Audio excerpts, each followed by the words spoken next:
See, you never know what you run into when you're out in the middle of nowhere, just getting off the beaten path. And then you get to see incredible stuff like this.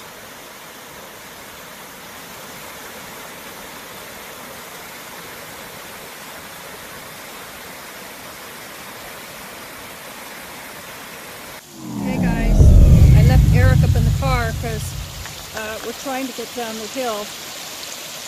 I saw this creek and thought it was worthy